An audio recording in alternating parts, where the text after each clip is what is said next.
Naša spoločnosť Healthy Food Supplement Slovensko vznikla v roku 2017 pôvodným zámerom ako výrobca privátnych značiek proteínových tyčiniek. Pred 2 rokmi sme sa rozhodli uberať vlastnou cestou, kedy sme vytvorili náš nový brand Space Protein.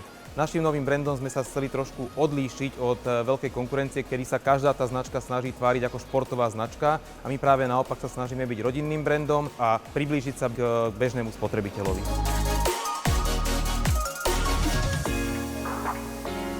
Na trhu ako takom nie je veľa výrobcov proteínových tyčiniek, väčšinou je to skôr o tom, že sú to brandy, ktoré si dávajú externe vyrábať.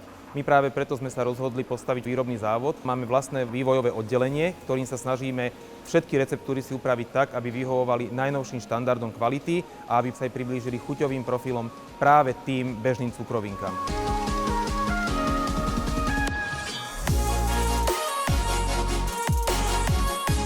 Najobľúbenejšia tyčinka je aktuálne slaný karamel, alebo je to karamelový cheesecake a naša novinka multilayer tyčinka s dvojitou vrstvou karamelov, s veľkými arašidami, ktorá s chuťovým profilom je výborná a napriek tomu má len 2 gramy cukru.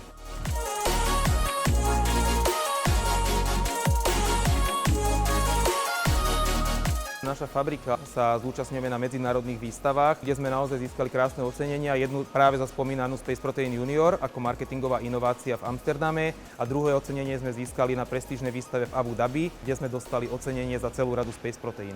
Vďaka týmto oceneniam a výstavám sa aktuálne predávame v zhruba 30 krajinách sveta.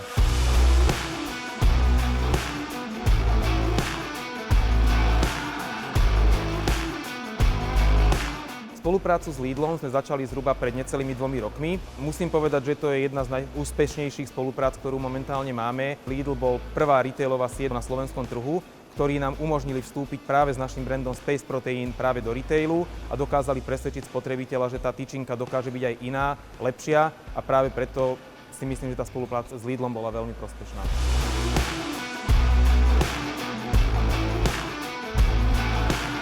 Lidl má vysoký štandard kvality, pod ktorý spadáme aj my. Čo sa týka proteínových tyčiniek pre Lidl, tak sú pre nich špeciálne vyvinuté, kedy sme postupne upravovali receptúry až do takej miery, aby im vyhovovali. Nutričnými hodnotami, zloženiami, vzhľadom k tomu, že oni majú práve požiadavku na produkty bez konzervantov, takmer povedané čisté produkty.